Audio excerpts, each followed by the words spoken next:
And less than 2 years later, this is the village I was showing you. Look at it now. This was Canada Day. Tourism in action. The pub is not always this busy, but it's looking pretty good, right? That you can't call this a dead village anymore.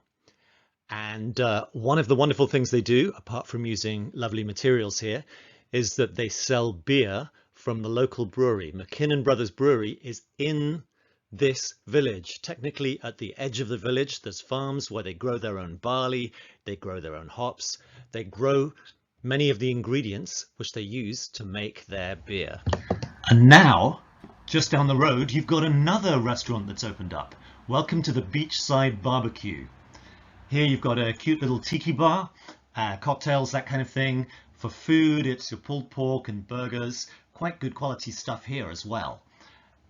And what? There's a boat in the restaurant. You can actually eat your meal in the boat. That's a very, very popular table, that one there. This place may look empty in that picture, but on Monday night I was there and they had an open mic night with local musicians. Anybody could turn up and play their guitar. The owner plays his saxophone and the place was buzzing with people. This really is not a dead village anymore. Okay, we're in danger of having too much fun in this video.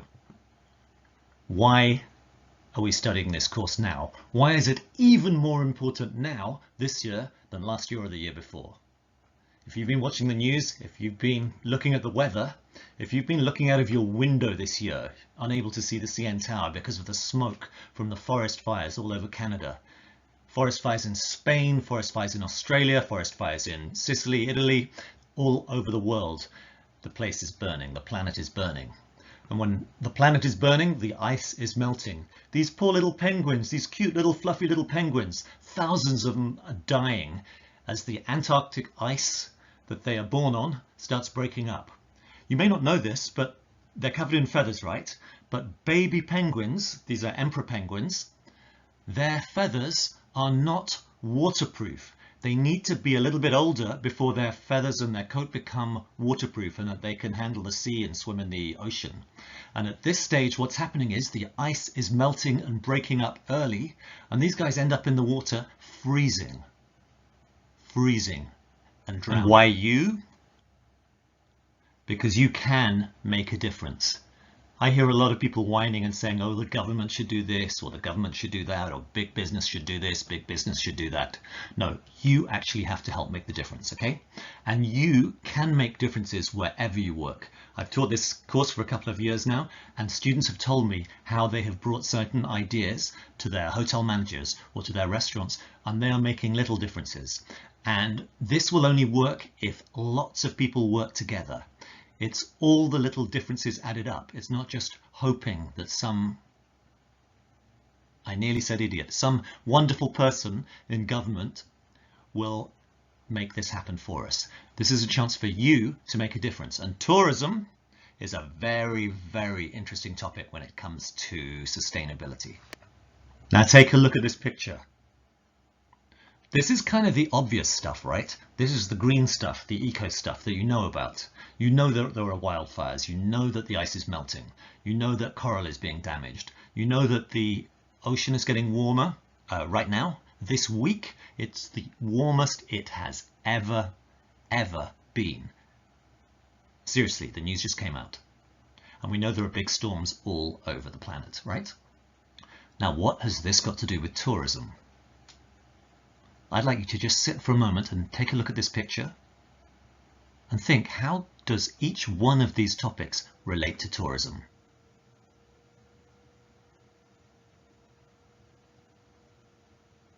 How many of you are thinking about skiing holidays right now or snowboarding?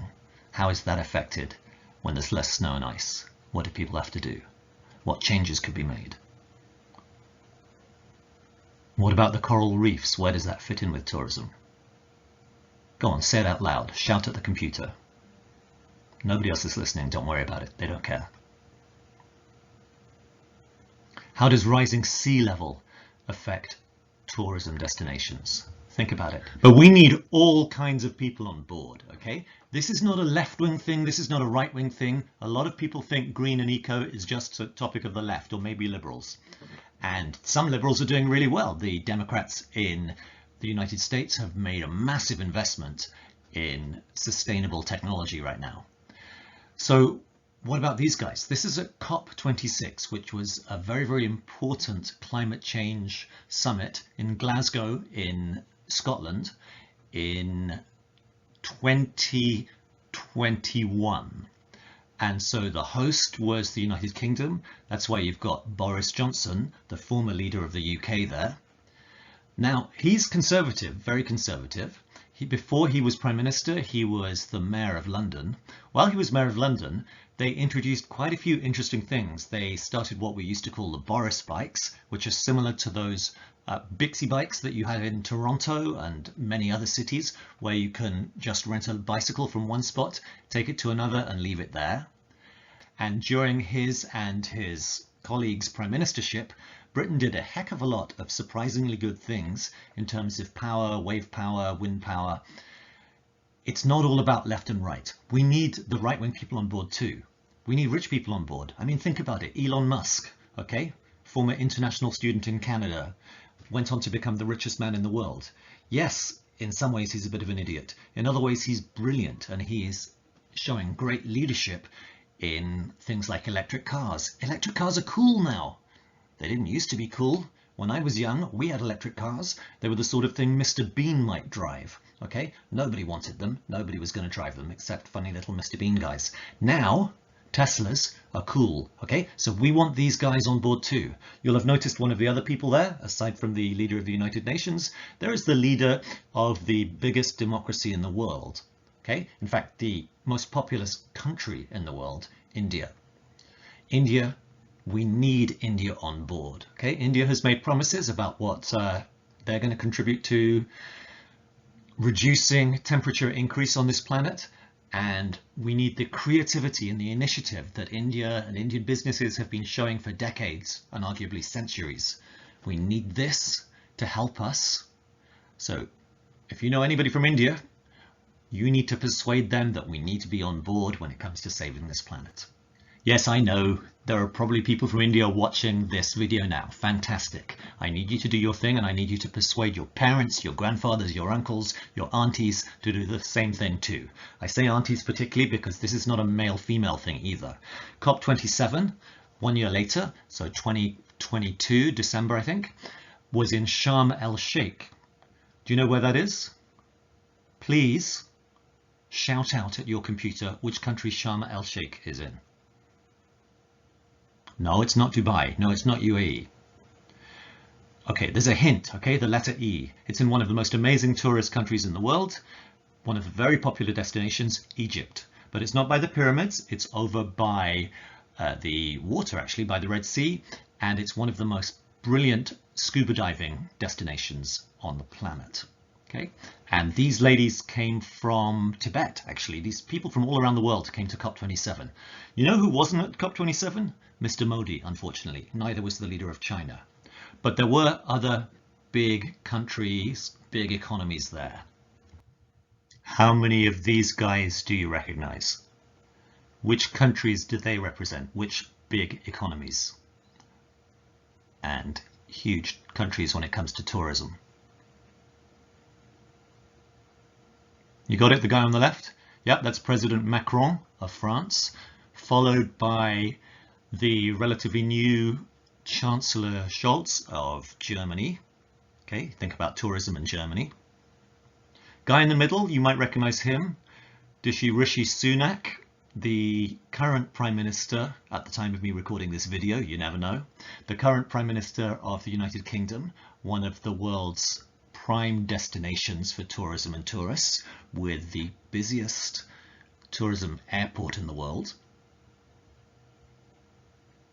Followed by USA, President Biden, whose government has invested massively, I mean massively, in sustainable technology.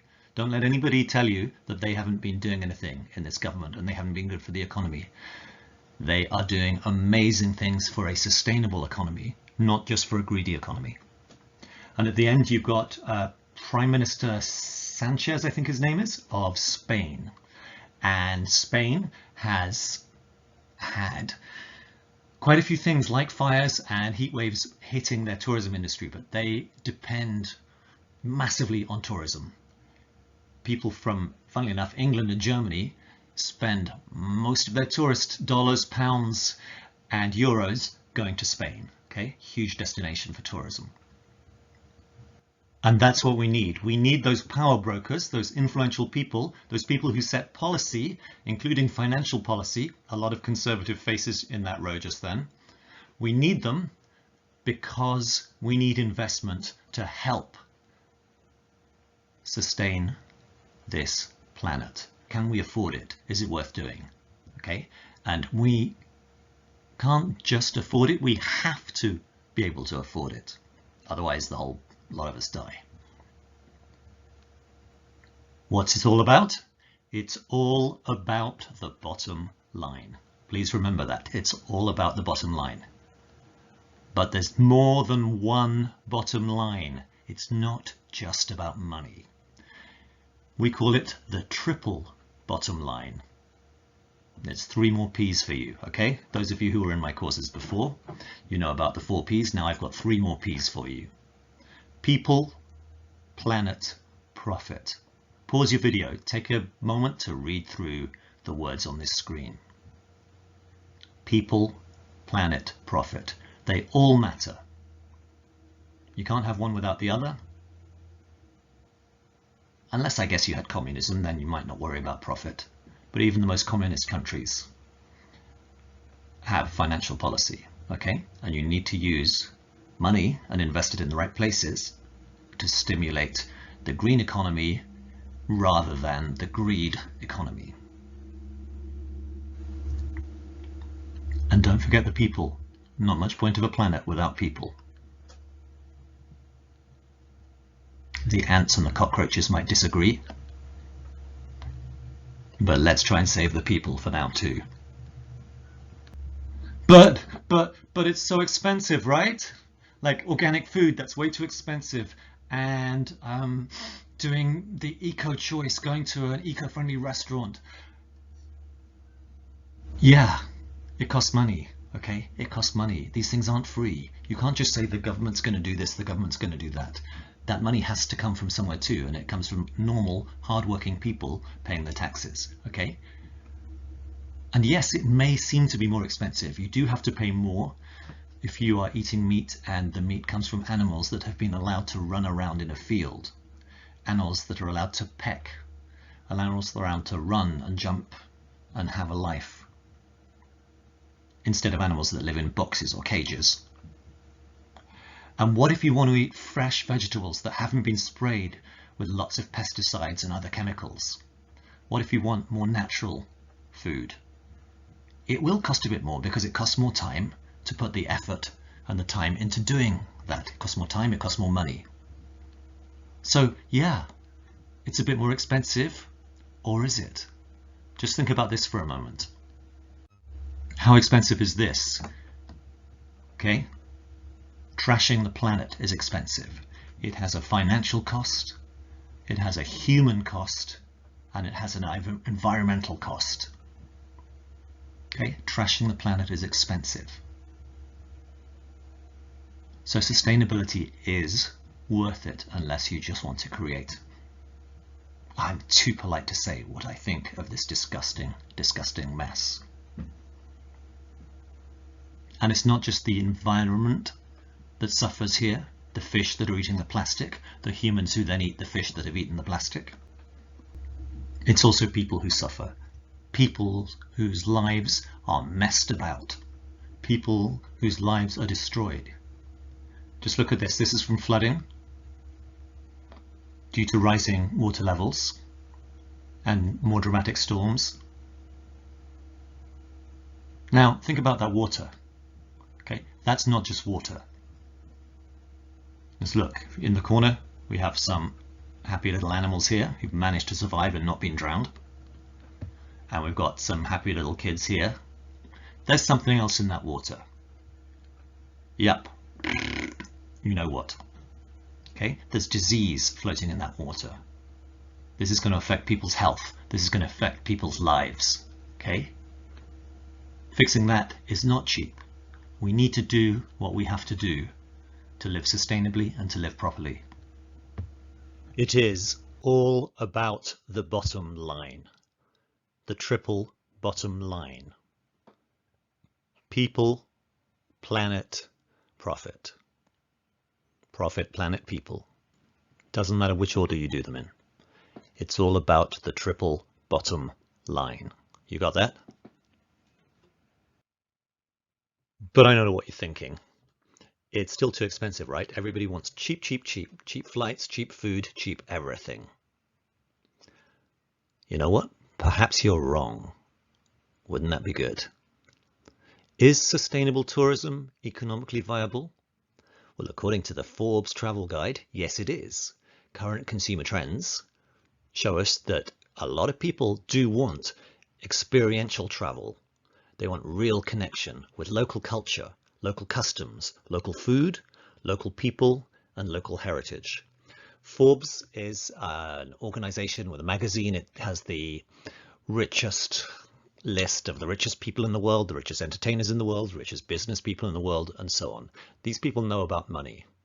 And as far as they're concerned, the people who want to spend the money, who have money to spend, want to spend it on sustainable things, local things, experiences. Bear that in mind. This is the industry you're looking at working in. Think about it. Is sustainable tourism economically viable? You still not sure about this? Let's see what they say at TUI Travel. Sustainable tourism, when planned, executed, managed and marketed effectively, can give businesses a competitive edge. If you're the guys that do it the sustainable way, there are a lot of customers that are going to come to you first. Okay? Who's TUI Travel? They are a massive $16 billion, mostly European tour company, but they also own divisions in Canada and other countries too. Thanks to sustainable development initiatives, they've saved costs, they've enhanced the engagement of their colleagues, and blah, blah, blah, blah, lots of long words. What they end up with is higher customer satisfaction, and it makes them stand out from their competition. Is sustainable tourism economically viable? Let's see what they say at ABTA. ABTA is the Association of British Travel Agents. Now, you think I'm being biased here just because of my accent. Back in the day when I was young, I was in a group that was almost the opposition to ABTA. My dad ran a travel agency, and he was the chairman of NINA, non-IATA, non-ABTA. We were kind of the revolutionary rebels, anti-big travel agency. But I do agree with what Mr. Vial, the head of financial protection, says here. I think this is really, really smart. In the end, it's all about protecting our product. If the product, which is our destinations, are not protected in environmental and social terms, then nobody will want to visit them. It's as simple as that. Okay, so if you make your beautiful destinations shitty, horrible, crappy destinations, people aren't going to want to go there. If you know that by going to your destination, people are being exploited and their lives are being made terrible, thanks to you turning up there, most people are not going to want to go there. It's as simple as that.